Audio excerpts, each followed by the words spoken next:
کل میں ملتان میں گیا تھا، ایک وہاں نشتر کی ایلومنائی کا ایک فنکشن تھا جس میں انہوں نے مجھے گیسٹ بنایا تھا، کیونکہ وہ جو بیچ تھا N38 وہ سارے میرے اسٹوڈنٹ تھے. تو وہاں انہوں نے کہا کہ کوئی ایسی بات نہ کیجیے گا جو ڈاکٹری کی بات ہو. کہتے ہیں ہم ڈاکٹری کی باتیں کر کر کے، لوگ انگلینڈ سے آئے ہوئے تھے، امریکہ سے آئے ہوئے تھے. تو میں نے ان کو یہ بتایا، اور میں نے ویڈیو اپلوڈ بھی کی ہے، کہ ویل بینگ ہے نا، کہ انسان خوش ہے، اس کا کیا کرائیٹیریا ہے جس سے پتہ لگے کہ انسان خوش ہے. اس میں سے ایک کرائیٹیریا یہ تھا کہ انسان کی صحت اچھی ہونی چاہیے. اگر انسان کی صحت اچھی نہ ہو تو وہ ویل بینگ کیا ہے؟ فرض کریں اس کو بہت سارے پیسے ہیں، اس کی بہت بڑی گاڑی ہے، اس کا بہت بڑا گھر ہے، لیکن اگر اس کی صحت ٹھیک نہیں ہے. اچھا، انہوں نے پوچھا جی صحت ٹھیک کرنے کے بارے میں بتائیں. میں نے کہا جی اس میں سے جو اہم ہے نا وہ 4 باتیں ہیں. پہلی بات یہ ہے کہ آپ کھانا پراپر کھائیں، اور دوسری بات یہ کہ روزانہ ایکسرسائز کریں، اور تیسری بات جو تھی کہ پراپر سلیپ ہونی چاہیے، اور جو چوتھی بات جس کے بارے میں آپ سے بات کرنے چلا ہوں وہ ہے لیجر ٹائم. لیجر ٹائم کیا ہوتا ہے؟ جو آپ دکان پہ بیٹھتے ہیں وہ لیجر ٹائم نہیں ہے، جو آپ شاپنگ کرنے جاتے ہیں وہ لیجر ٹائم نہیں ہے، جو آپ فرض کریں میں سرجن ہوں، میں آپریشن کو بڑا انجوائے کرتا ہوں، مگر یہ بھی لیجر ٹائم نہیں. Work time is not a leisure time. Leisure time وہ ہوتا ہے جس میں آپ کا کوئی ایجنڈا نہ ہو. آپ نے جیسے ہم یہاں آئے ہیں نا، ہمارا کوئی ایجنڈا نہیں ہے، ہم نے بیٹھ کے کسی خاص موضوع پہ ڈسکس نہیں کرنا، ہمیں پتہ بھی نہیں ہم نے کس موضوع پہ. تو اپنے دوستوں کے پاس جانا، اپنے پیاروں کے پاس جانا، اور جا کے ان کے ساتھ بیٹھ کر بغیر کسی موضوع کے بات کرنا، یہ وہ بات تھی جو پرانے زمانے میں بیٹھکوں میں ہوا کرتی تھی.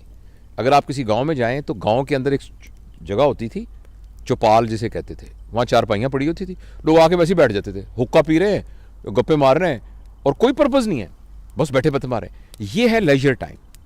انفارچونیٹلی پیسے کی دوڑ میں اور وسائل کو زیادہ حاصل کرنے کی دوڑ کے اندر ہمارا پرابلم ہو گیا ہے کہ ہمارے پاس لیجر ٹائم نہیں ہے.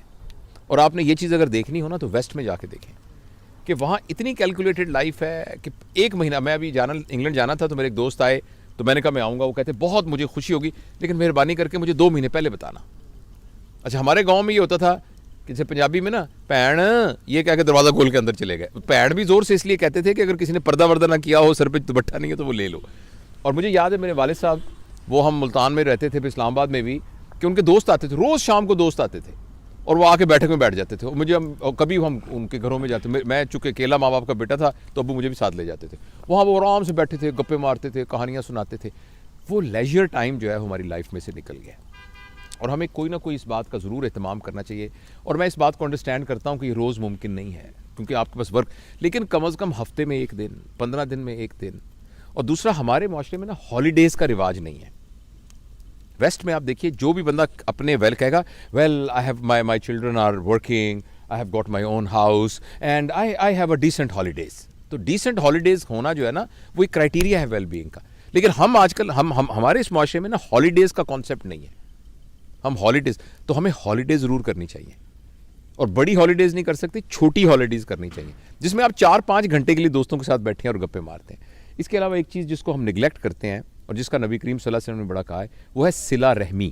صلہ رحمی کا مطلب ہوتا ہے اپنے رشتہ داروں سے تعلق. یعنی گاؤں میں ہمارے عزیز رشتہ دار رہتے ہیں، شہر میں رشتہ تھے، ہمیں کم از کم 15 دن بعد، مہینے بعد ان کے پاس جانا چاہیے، ان سے ملنا چاہیے، ان کی خیر خبر لینی چاہیے. تو میں بس اپنی بات کو ختم کرنے سے پہلے ایک چھوٹا سا آپ کو واقعہ سناتا ہوں. میں کوشش کرتا ہوں کہ 8-10 منٹ سے لمبی بات نہ ہو تاکہ لوگ اس کو سن سکیں، لیکن یہ بڑا ایک شاندار. میں اسلام آباد گیا امتحان لینے کے لیے، FCPS کا امتحان لینے کے لیے. وہاں اسلام آباد ہوٹل میں ٹھہرا. تو جب میں اسلام آباد میں ٹھہرا تو میں چونکہ وہیں پڑا بڑا ہوں اور وہیں سارا، تو مجھے ایسے خیال آیا. تو میں نے ایک دوست کو فون کیا، اس کا نام معراج ہے، سن رہا ہوگا شاید، نیورو سرجن ہے وہ. میں نے کہا یار ماجے میں آیا ہوں ادھر، تو کدھر ہے تو کہتا تم کہاں ٹھہرے ہو؟ میں کہا میں ادھر ہوں جو اسلام آباد ہوٹل میں جس کا نام ہالیڈے ہے. تو وہ کہنے لگا کہ لے میں تو اس کے سامنے سڑک سے گزر رہا ہوں، کون سا کمرہ ہے تمہارا؟ میں نے بتایا، کہتا میں آ رہا ہوں. اچھا وہ آ گیا. اچھا اتنے میں نا اس نے کہا یار اس کے ساتھ ہی محبوب الہی رہتا ہے، وہ خبریں میں کام کرتا تھا، تو وہاں کوئی ایڈیٹر شیڈیٹر تھا. تو اس نے کہا میں اس کو بھی بلا لیتا ہوں. وہ محبوب الہی بھی آ گیا. اس کے بعد ہمارا ایک اور دوست تھا، تو اس نے اس کو فون کیا، وہ بھی آ گیا. تنویر ظفر، وہ آج کل امریکہ میں ہے، وہ بھی آ گیا. ہم چاروں جب بیٹھے نا تو ہم نے گپے مارنی شروع کر دی. اور میرا جانے کا ٹائم تھا جہاز کا. تو اچانک مجھے کہنے لگا یار بالکل ساتھ واجد ہے، یہ سارے میرے اسکول کے کلاس فیلوز تھے. ایک نیورو سرجن ہے، ایک جرنلسٹ ہے بہت بڑا، اور جو تیسرا تھا تنویر، وہ فارن افیئرز میں کام کرتا ہے آج کل نیو یارک میں. تو واجد جو ہم میں سے تھا نا، اس کے والد صاحب تھے درزی تھے. تو اس نے واجد نے وہی والی کام شروع کر لیا, اور میلوڈی مارکیٹ کے اندر اس کی کپڑے کی بہت بڑی دکان تھی, اور دکان کے ساتھ ہی اس کا ٹیلرنگ کا کام بھی تھا.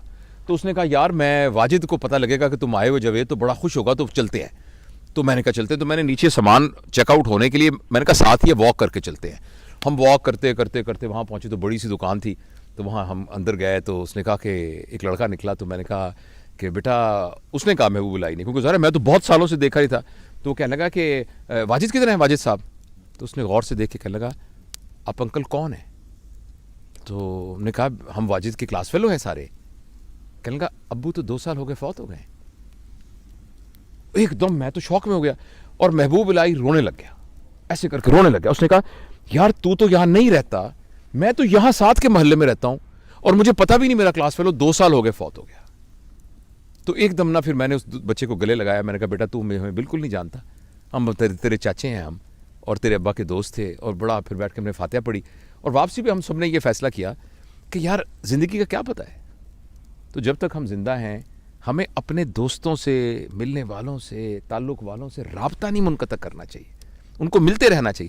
کئی لوگوں سے ہم اس لیے نہیں ملتے کہ ان سے ہمارے خیالات نہیں ملتے, یا جی ان سے فلانی لڑائی ہو گئی تھی, فلانی ہماری شادی میں وہ نہیں آیا تھا, فلانی.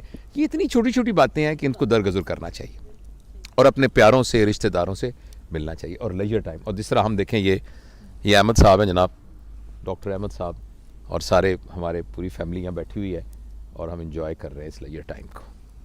Thank you.